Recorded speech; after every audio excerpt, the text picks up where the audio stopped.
So, the new Daredevil show. I definitely binge watched this show because it was so good. And if it's from Marvel, it's almost a guarantee you're gonna have a good time. I also love the fact that it ties into the Marvel Cinematic Universe. Because if it was just some random show about Daredevil, I might have not watched it. Okay, it's a little bit untrue. But still, you get my point. And yeah, I could have done this video a lot earlier, but the fact that I'm so busy lately is really getting... Okay, I'm lazy. Leave me alone. But anyways, let's talk about this show. This show is absolutely fantastic. It has great writing, it has great characters, the acting's pretty good. I loved the new Daredevil suit as well, because when I saw it, I just loved it. At first, when the leaked images were released, I was a little bit skeptical, like, okay, it's going to the route of Dark Knight, where it's a little bit more realistic. And I can dig that. But then I saw the costume in action, and boy, I loved it. It was great. It looks good. It probably feels good. And alright, back on topic. There was also this one fight scene that I absolutely loved, and it's definitely going down in history as one of my favorite fight scenes ever. And that is, of course, the hallway scene. The great camera work, those scenes where it takes one shot to take, always gain my appreciation because they're always so hard to do. I haven't even seen it firsthand, but you can see all the effort it was put into, like breaking the door. If you messed up, if one little thing messed up during this take, you'd have to get a new door and do everything all over again, and that's just gonna be painstakingly awful. So they pulled it off, and it really pays off.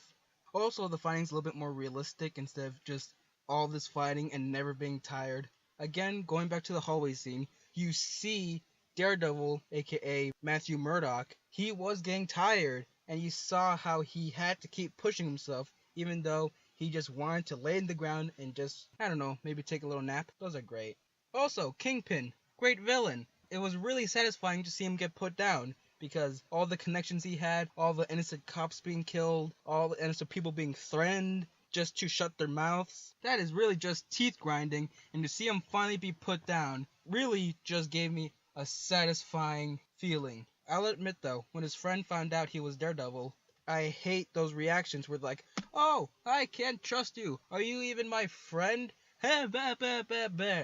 I mean, really, I understand, but sometimes they just need to lay off of that.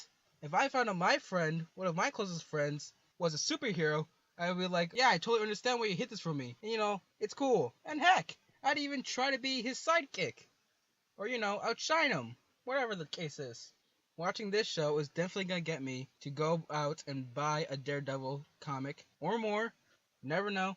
But yeah, this show made me love this character. I love the fact that he is a religious man, he's a lawyer, and also that he's blind and he has to use his other senses. You know the old saying, your eyes can deceive you. Sometimes you have to not see with your eyes and see with your other senses, because they're more trustworthy. And if you didn't know this, the reason why your eyes can deceive you is because your brain takes a little bit of time to process what you're seeing, and the images you're seeing currently are actually the past, not how they are like right this second. That's a little science for you, isn't it? I also liked how they didn't make his two friends storyline totally worthless, because it actually ties in to defeating Kingpin, aka Wilson Fisk. Because you know how there's always those stories where they try to make the other characters interesting, and the character development does work, but the story overall is pointless. So props to the writers on this one. Way to tie it in.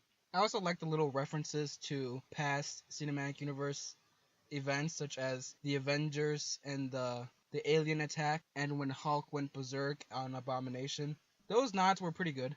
Sometimes they were subtle, like the incident, and also that Stan Lee cameo.